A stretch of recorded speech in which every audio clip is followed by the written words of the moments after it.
Hello everybody, my name is FlashRabbit. Following on from my navigation and exploring essentials video, which you can see a link for up in the top right hand corner, we're going to talk about caving today. I'm going to give you some tips about going underground. Now, a rabbit is very familiar with the underground and actually survives best there. So let's get straight into it. There's a few things that I'll always take with me when I go caving, because in 1.18 caves have changed for good, but there are a few mechanics and changes in 1.18 that will help us while we're down there. So I'd recommend that you get yourself some decent armor. I haven't got mine enchanted, but I would recommend you get it enchanted to the highest level you possibly can. I'd take a bunch of beds so that you can set your spawn point as you go, so that you don't get thrown too far back if you die, and chances are, if you're anything like me, you will die. I'd take a couple of water buckets, plenty of torches and food, also obviously your essential tools and weapons.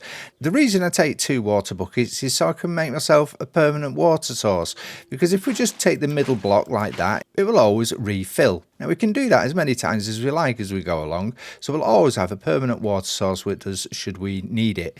Now I could have gone down over there because it's more stepped, but I just want to demonstrate why we take water buckets with us. Now, before you go down this water stream, fill up your bucket again so you've still got 2. But now we can quite easily get down to the bottom without dying or without any risk at all, really. Just like that. So we've now travelled all the way down there perfectly safely and we've got no problems. So what I'd do now we're here is I'd probably put a bed down, because I'm a bit of a coward and I do tend to die a lot.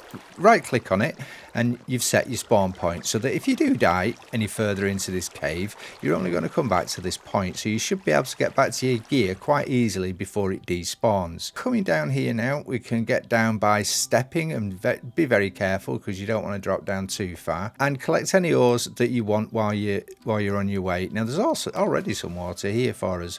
Again, using this water stream to our advantage, making our way down very, very safely and without risk of dying.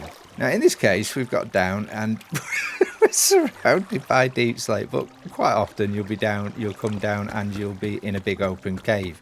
So I'm going to do some digging, we'll find that a big open cave and we'll carry on. So here we are, I've dug through and I've found a decent sized cave, as you can see there behind me. It's not the biggest I've seen, but it'll do for our purposes today. We've actually come through a abandoned mine, which are absolutely brilliant. I love exploring abandoned mines, but you have to be very careful because there's a lot of mobs.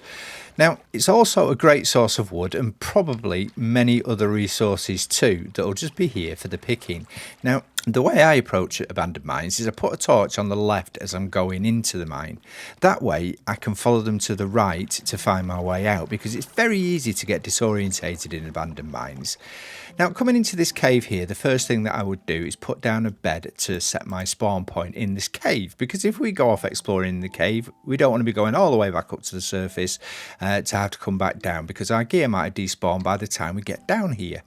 The other thing I'll do, I'll make a permanent water source here as well, so that we've got one available in the cave. Don't forget to refill your buckets before you go off, and here we can probably jump that, but just for the sake of argument we'll save our boots. Now what you need to do before anything else is fill your bucket up. Okay, so again we're going to make a permanent water source down here as well, like that, and refill our buckets. Now we're in the cave and we're in the dark, we need to be careful of monsters. Now there's been some changes to mob spawning in 1.18 which will help us. Mobs will only spawn at a light level below 0 or equal to 0, and torchlight spreads that little bit further in 1.18, so you don't quite need as many torches. So we'll get that lit up, and obviously you've got to consider what's above you as well, because you're going to get creepers and other ugly nasties coming down and spoiling all of your fun. So just make sure that you light it up the best you can. In most cases, if you see glow lichen, the light level will be too high for mobs to spawn, so you don't have to worry about lighting up in areas that have got glow lichen. Now it's very easy to check the light level of a particular block. You just need to press F3 on your keyboard and it will bring up this debug screen.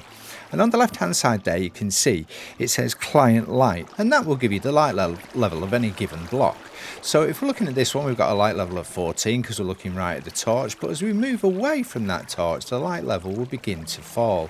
As you can see now, 6, 5, 4, and then 3 on this block here. But still, that is too bright for a mob to spawn. I mean, it wouldn't spawn there anyway because there's only one block, but you get my meaning. And that's probably to do with the large lava stream as well as the torches here. So we should be quite safe on this level, but we must take into account what's above us as well, because if there are blocks above us that are at a light level of 0 or below, we could get mobs spawning on them and jumping down on us, giving us a heck of a shock. Now, the other things that I'd recommend that you take with you are a shield, and the other thing I'd take with you are some spare blocks. They're a very handy thing to have. They can also help you fill in areas where lava is coming from. Just by placing a block on the source of the lava or water, it will stop it for you. And that's really all I've got to tell you about caving. If you do go caving, enjoy it. It's an absolutely fantastic addition to the game. It gives everything a whole new dimension and so much more to explore. Now that the height limit has changed in Minecraft 1.18, we can go down as low as -64. So if you're going to go caving, stay safe. Thanks for watching. If you've enjoyed the video, please press the like button. And if you don't want to miss any of my content in the future, press the bell icon and I'll be sure to let you know the next time we upload a video. But for now, thanks for watching. Bye bye.